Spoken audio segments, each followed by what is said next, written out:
Topic is Oracle architectural components. ये last video में जो हमने टॉपिक स्टार्ट किया था उसी को हम कंटिन्यू करेंगे।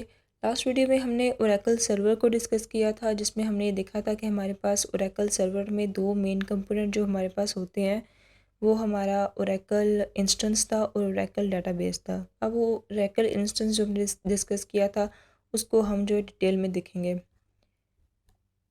Oracle instance, basically Oracle instance हमारे पास क्या होता है कि हमारे पास बैकग्राउंड प्रोसेसेस और मेमोरी स्ट्रक्चर का कम्बिनेशन होती है हमारे पास ओरेकल इंस्टेंस।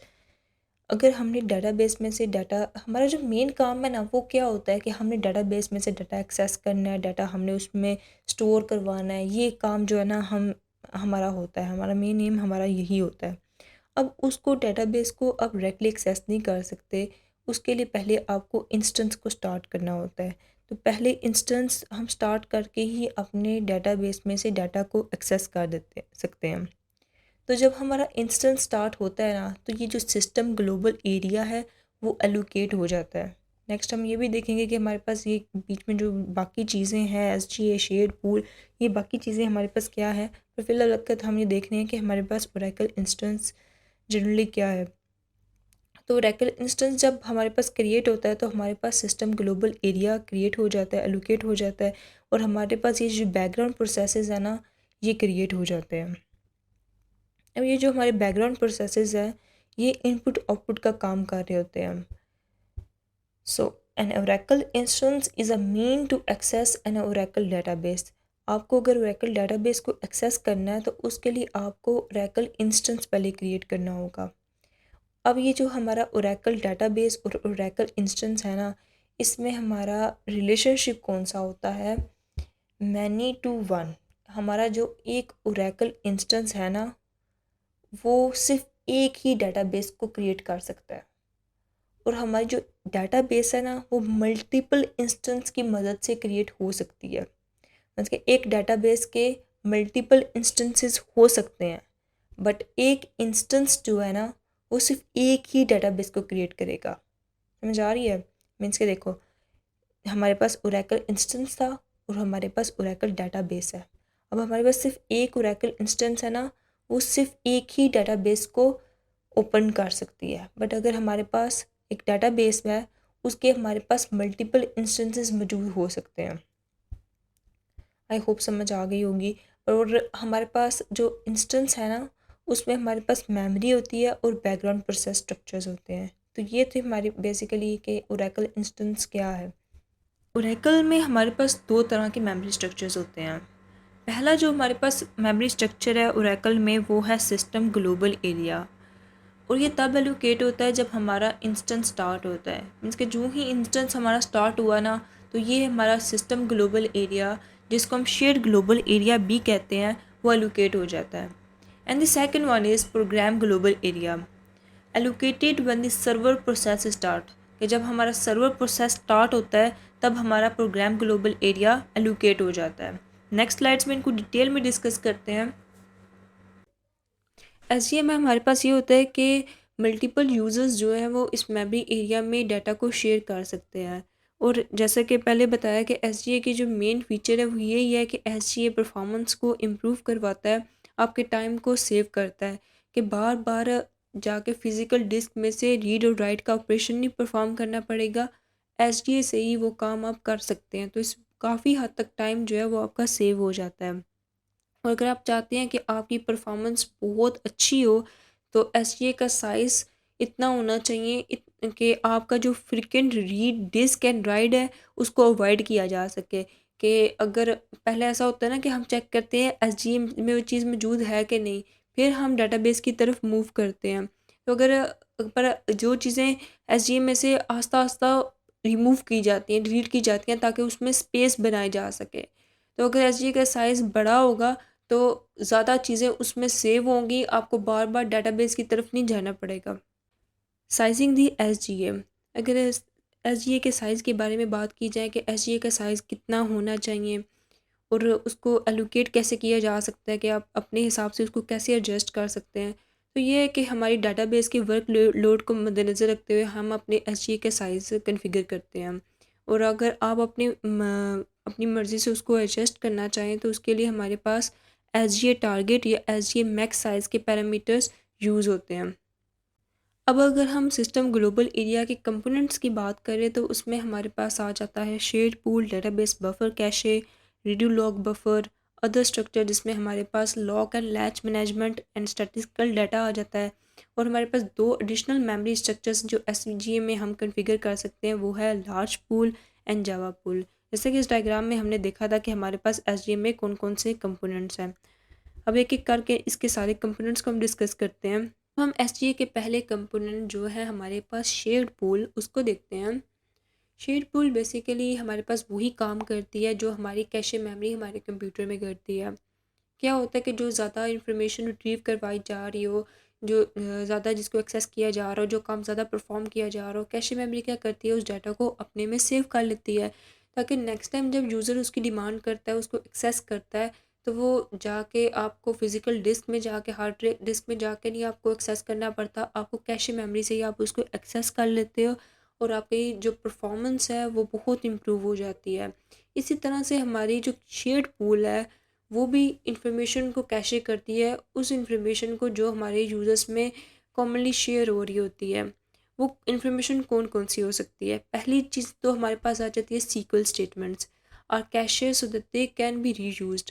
एक बंदा ने आकर क्यूरी लगाई ना, कोई सी भी क्यूरी लगाई, कोई भी सीक्वल स्टेटमेंट दी, तो क्या होगा, शेयर्ड पूल अपने में वो क्यूरी को उस सीक्वल स्टेटमेंट को कैशे कर लेगा, ताकि नेक्स्ट टाइम जब वो यूज़ करेगी, जब वो लिखेगी तो वो उसको जल्दी से उसको परफॉर्म करेगा, उस टास्क को जल्दी से जो क्यूरी को एग्जीक्यूट कर सकेगा, क्योंकि उसने वो काम पहले किया हुआ है, अब उसके लिए वो जल्दी हो सकता है। दूसरी जो चीज़ ये अपने में स्टोर करती है वो है information from the data dictionary. जैसे हमारे पास यूज़र के अकाउंट डाटा हो गया, हमारे पास टेबल और इंडेक्स की डिस्क्रिप्शंस होगी, हमारे पास प्रिविलेजेस होगी कि किसको कौन कौन सी परमिशन असाइन की जाती है। तो ये सारी इन्फॉर्मेशन को अपने में ये कैशे कर लेती है, ताकि जल्दी से एक्सेस किया जा सके, यूज़र जब नेक्स्ट टाइम उसको यूज़ करे या कोई और यूज़र जब नेक्स्ट टाइम इसी सेम इन्फॉर्मेशन को रिट्रीव करे तो जल्दी से उसको एक्सेस किया जा सके, और रीयूजेबिलिटी भी प्रोवाइड करती है। थर्ड जो चीज़ ये अपने में स्टोर करती है वो है स्टोर्ड प्रोसीजर्स। जैसे कि हमारे पास एग्जीक्यूटेबल कोड जो हमारे में डाटाबेस में स्टोर होता है, इसका भी मेन मकसद हमारे पास यही है कि फास्टर एक्सेस प्रोवाइड की जा सकते। Used to store most recently executed SQL statements and most recently used data definitions। अब हमारे पास शेयर्ड पूल में दो चीज़ें हैं, जैसे हमारे पास लाइब्रेरी कैशे है एंड डाटा डिक्शनरी कैशे है। लाइब्रेरी कैशे हमारे पास ये काम करती है कि जो हमारी रिसेंटली एग्जीक्यूटेड सीक्वल स्टेटमेंट्स होती हैं, जो हमारी क्यूरीज होती हैं, उनको हमारे पास ये स्टोर करवाती है हमारी लाइब्रेरी कैशे। और दूसरा इन्होंने क्या कहा था, most recently use data definition. Shared pool में दूसरी चीज़ हमारे पास क्या है, डाटा डिक्शनरी कैशे है, तो इसका जो दूसरा एम है वो हमारी फुलफिल करवाती है डाटा डिक्शनरी कैशे।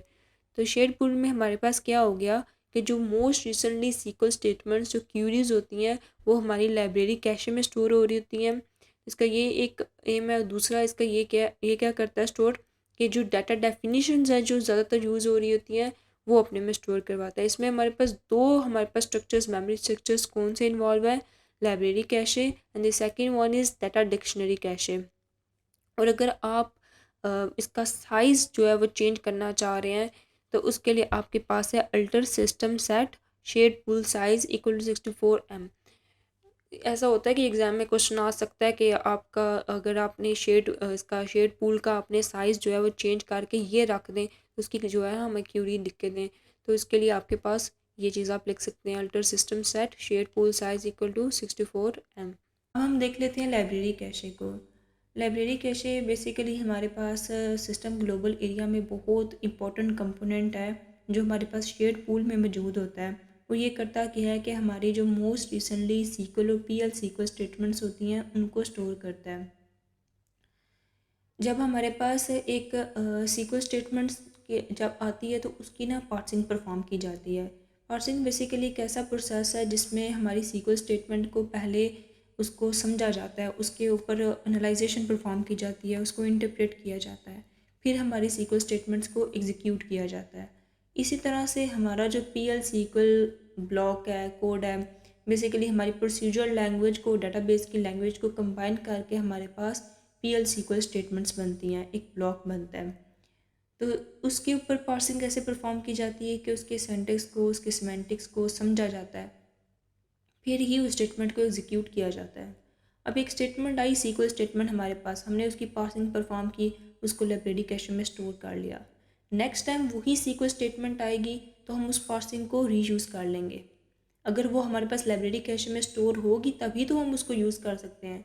तो लाइब्रेरी कैशे बेसिकली यही काम करता है कि रीयूजेबिलिटी प्रोवाइड करता है कि नेक्स्ट टाइम कोई भी स्टेटमेंट वो सेम उसी तरह की आए तो वो पार्सिंग उसको वो दोबारा उसी को यूज़ कर लेता है। उससे क्या होता है कि हमारी परफॉर्मेंस बहुत ज़्यादा अच्छी हो जाती है। और ये हमारे पास लीस्ट रिसेंटली यूज एल्गोरिथम से मैनेज हो रहा होता है कि मिसाल के तौर पे जिन स्टेटमेंट्स की फ्रिक्वेंसी बहुत कम है उनको डिस्कार्ड कर दिया जाता है, क्योंकि अगर शेड पूल का साइज़ बहुत कम है, क्योंकि ये ना लाइब्रेरी कैशे हमारे पास शेड पूल की साइजिंग पे ना डिपेंड कर रहा होता है। जितना आपका शेड पूल का साइज़ होगा उतनी ही आपकी लाइब्रेरी कैशे होगी, उतना ही उसको डिपेंड कर रहा होता है। शेड पूल में हमारे पास दो चीज़ें होती है, लाइब्रेरी कैशे और डाटा डिक्शनरी कैशे। तो अगर शेड पूल का साइज़ बड़ा होगा तो लाइब्रेरी कैशे का भी साइज़ बड़ा होगा, तो इसके ऊपर डायरेक्टली प्रोपोर्शनल है। तो अगर तो लाइब्रेरी कैशे का साइज़ बहुत कम है तो स्टेटमेंट्स बार बार रीएलोकेट हो रही होती हैं, इससे हमारी परफॉर्मेंस पे बहुत फ़र्क पड़ता है। तो अगर हमारी लाइब्रेरी कैशे का साइज़ बड़ा होगा तब हमारी परफॉर्मेंस बहुत अच्छी होगी। तो अगर आप चेंज करना चाहते हैं अपने लाइब्रेरी कैशे का साइज़ तो आपको पहले शेड पूल का साइज़ चेंज करना पड़ेगा। हमारे पास डाटा डिक्शनरी कैशे क्या होता है?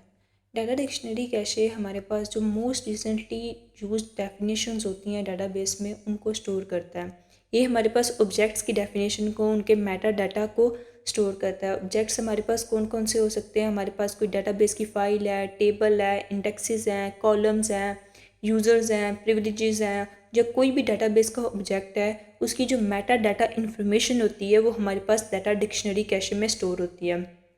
अब इसका प्रोसेस कुछ यूँ होता है कि जब हमारे पास कोई क्यूरी एग्जीक्यूट होती है तो DBMS को चाहिए होती है इन्फॉर्मेशन। एक क्यूरी में मौजूद जो हमारे पास डिफरेंट ऑब्जेक्ट्स है, जैसे हमारे पास कोई टेबल आ गया या हमारे पास कोई कॉलम है, क्यूरी हमारे पास एग्जीक्यूट हुई है जो कुछ यूँ कर रही है, किसी कॉलम में से एक कॉलम में से इन्फॉर्मेशन निकाल के किसी दूसरे टेबल में स्टोर कर रही है। अब उसमें हमारे पास दो ऑब्जेक्ट्स इन्वॉल्व हो गए, एक हमारे पास कॉलम, दूसरा हमारे पास टेबल इन्वॉल्व हो गया। अब हमारे DBMS को चाहिए इन्फॉर्मेशन उन ऑब्जेक्ट्स के बारे में।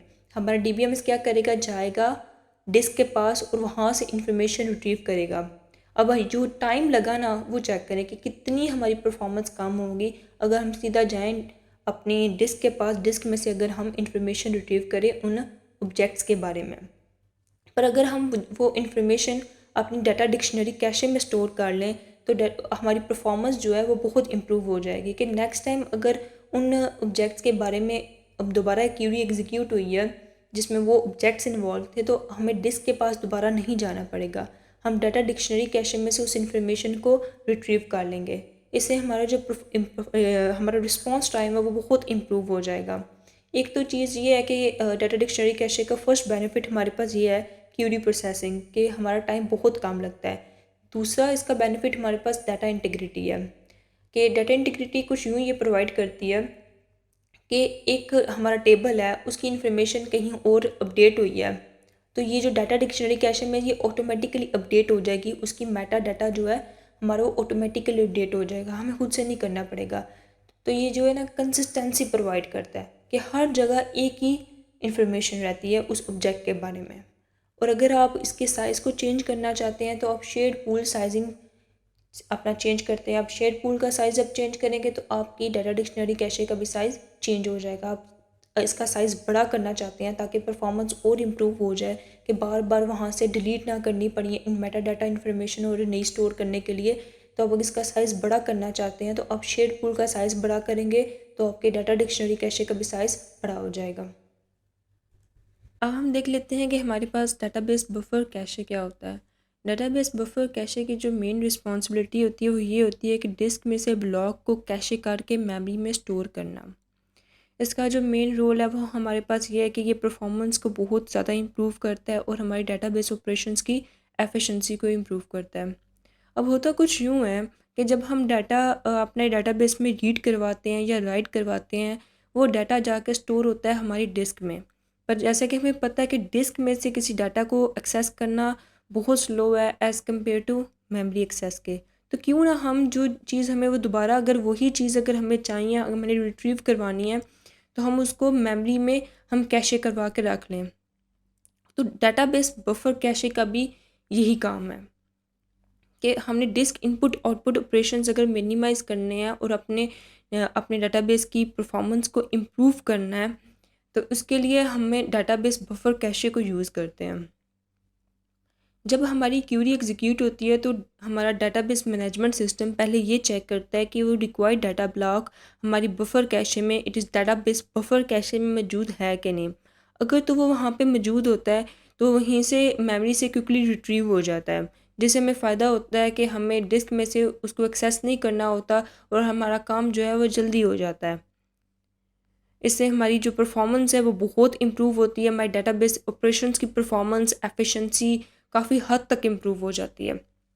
पर अगर तो वो रिकॉर्ड डाटा ब्लॉक हमारी बफर कैशे में मौजूद नहीं है, तो डीबीएमएस क्या करता है, डिस्क में से उसको फेच करता है और अपनी कैशे में फिर लोड करता है कि नेक्स्ट टाइम अगर उसकी ज़रूरत हो ना, तो हमें डिस्क में ना जाना पड़े, हम मेमोरी से ही उसको एक्सेस कर लें। हमारा buffer cache basically least recently use algorithm पे वर्क करता है। मीन्स कि जो डाटा ब्लॉक्स हमारे पास ज़्यादा एक्सेस होते हैं उनको ये बीच में रखता है, कैशे में स्टोर रखता है, और जिनकी फ्रीक्वेंसी बहुत कम होती है उनको डिस्कार्ड कर दिया जाता है, उनको बीच में से निकाल दिया जाता है। अगर आप ये चाहते हैं कि आपका जो परफॉर्मेंस बहुत अच्छी है और आप साइज़ बढ़ाना चाहते हैं, तो जो साइज़ है बफर कैशे का वो कॉन्फ़िगरेबल है कि आप उसको चेंज कर सकते हैं। वो आपकी सिस्टम में कितनी मेमोरी है अवेलेबल है उस पे डिपेंड करता है, और आपके डेटाबेस का वर्कलोड क्या है उस पे डिपेंड करता है। हम कह सकते हैं कि हमारा डेटाबेस बफर कैशे एक ऐसा मेमोरी कंपोनेंट है जो हमारे डाटा ब्लॉक्स जो डिस्क के से फ्रिक्वेंटली एक्सेस हो रहे होते हैं उनको स्टोर करने में काम आता है। इसके हमारे पास एडवांटेजेस ये हैं कि हमारी डिस्क इनपुट आउटपुट ऑपरेशंस को रिड्यूस करता है, हमारी परफॉर्मेंस को इम्प्रूव करता है, और हमारी डाटाबेस की ऑपरेशंस की एफिशिएंसी को इन्हेंस करता है। अब हम देख लेते हैं कि हमारे पास रीडू लॉग बफर क्या होता है।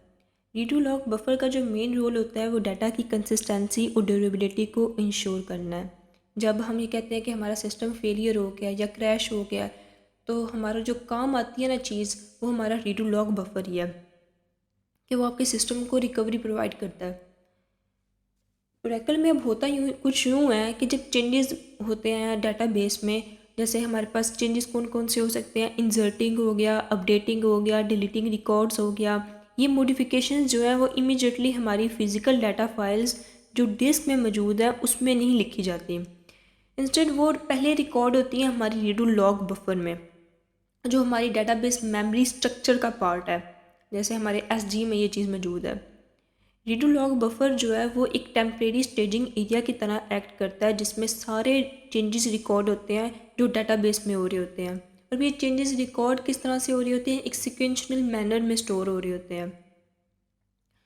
रीडू लॉग बफर में एक एंट्री जो है वो एक स्पेसिफिक चेंज को रिप्रेजेंट कर रही होती है। Changes recorded with in are called redo entries. अब ये जो रीडू एंट्रीज होती हैं, ये इनमें इंफॉर्मेशन होती है। ये इन्फॉर्मेशन किस तरह की हो सकती है कि ये बताती है कि जो चेंज आया है उसकी नेचर क्या थी, और ये बताती है कि जो डाटा ब्लॉक अफेक्ट हुआ है उसकी ओल्ड वैल्यू क्या थी और मॉडिफाइड वैल्यू क्या है। जो हमारा रीडू लॉग का प्राइमरी पर्पज़ है वो है रिलायबल और एफिशिएंट मैकेनिज्म प्रोवाइड करना हमारी डाटाबेस की रिकवरी में। रीडू लॉग बफर में हमारे पास दूसरे पर्पजेस क्या आ सकते हैं कि जैसे इंस्टेंस की रिकवरी होगी, डाटाबेस रेप्लिकेशन हो गया, मीडिया की रिकवरी होगी। रीडू लॉग बफर से हमें परफॉर्मेंस भी हमारी बहुत ज़्यादा अच्छी होती है कि आपको बार बार जो है ना वो राइट नहीं करना पड़ता डिस्क में। डिस्क रीड राइट के जो फंक्शंस हैं उनको ये मिनिमाइज़ करता है। रीडू लॉग बफर का जो साइज़ है वो कन्फिगरेबल होता है। जैसे हमारे पास ये वेरियस फैक्टर्स पे डिपेंड कर रहा होता है। जैसे हम कह सकते हैं कि ट्रांजैक्शन रेट पे डिपेंड कर रहा है, सिस्टम वर्कलोड पे डिपेंड कर रहा है, डाटाबेस की कॉन्फ़िगरेशन पे डिपेंड कर रहा है।